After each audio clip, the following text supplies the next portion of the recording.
আজ ছিল শনিবার। সাপ্তাহিক বাজার সেরে বাজারের ব্যাগগুলোকে দোকানে রেখে কর্তাগিনী রওনা দিলাম ইন্ডিয়ান মার্কেটের দিকে। হ্যাঁ, ঠিকই শুনেছ, শ্রীলঙ্কাতেও একটা ইন্ডিয়ান মার্কেটের ব্যবস্থা আছে। এই মার্কেটের বেশিরভাগ ব্যবসায়ী কিন্তু তামিল, তাই পুরো জায়গাটা জুড়ে তুমি দেখতে পাবে প্রচুর সাউথ ইন্ডিয়ান মন্দির আর সমস্ত তামিল মানুষদের জন্য পুজো আর্চা, খাবার দাবারের জন্য যা যা জিনিস দরকার সব পেয়ে যাবে এই চত্বরে। আমাদের বাড়ি থেকে কিন্তু এটা বেশ খানিকটা দূরে, ওই পেটা মার্কেটের কাছাকাছি। তাই মাসে একবার এসে প্রয়োজনীয় চাল, ডাল, তেল যতটা সম্ভব পারি নিয়ে যাই। আর এখান থেকে জিনিস নিয়ে যাওয়ার আরেকটা বিশেষ কারণ হলো দামে কিন্তু বেশ অনেকটা কম পড়ে। আমরা হিসেব করে দেখেছি প্রায় তেলে তো 1000 টাকা আমাদের সাশ্রয় হয়। এছাড়াও আমরা এখানে আসার পর থেকে যে সেদ্ধ চালটা খেয়ে আসছি সেটা এই দোকানগুলো ছাড়া কোথাও পাওয়া যায় না।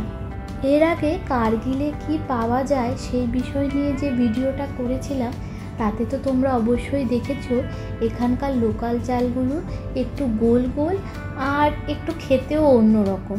1-2বার বাড়িতে নিয়ে গিয়েছিলাম কিন্তু খুব একটা ভালো লাগেনি, তাই অগত্যায় ফেরত চলে এলাম সেদ্ধ চালে।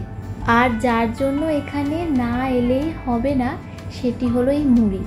শ্রীলঙ্কার কোথাও মুড়ি পাওয়া যায় না, খালি এই ইন্ডিয়ান মার্কেট ছাড়া। আমরা বাঙালি মানুষ বলে কথা, বিকেলবেলা বিস্কুটের জোগান না হলেও চলে যদি হাতে এক বাটি গরম গরম মুড়ি থাকে, তাই না? বর্মশাই হনন করে হাঁটা লাগিয়েছে মিষ্টির দোকানের দিকে। ঘটি মানুষ, শেষ পাতে একটু মিষ্টি মুখ না করলে ওনার বলে খাওয়াই সম্পূর্ণ হয় না। তবে এই বাঙাল মেয়েটাও কিন্তু শেষ পাতে এখানকার ঘিয়ের তৈরি বিখ্যাত লাড্ডুটা খেতেও বেশ ভালোবাসে। মাসিক গ্রসারি কেনা ছাড়াও এখান থেকে এই মিষ্টি নিয়ে যাওয়াটাও কিন্তু আমাদের একটি গুরুত্বপূর্ণ কাজ। যদিও 6 দিনের বেশি এই লাড্ডু থাকবে না, তবে এই দোকানের ঘিটা কিন্তু খুবই ভালো। বাড়ি থেকে যতবার আসি 1 ডাব্বা ঘি তো নিয়েই আসি, কিন্তু এই প্রতি রবিবার পরোটা খাওয়ার চক্করে ঘি পায় তলানিতে এসে ঠেকেছে।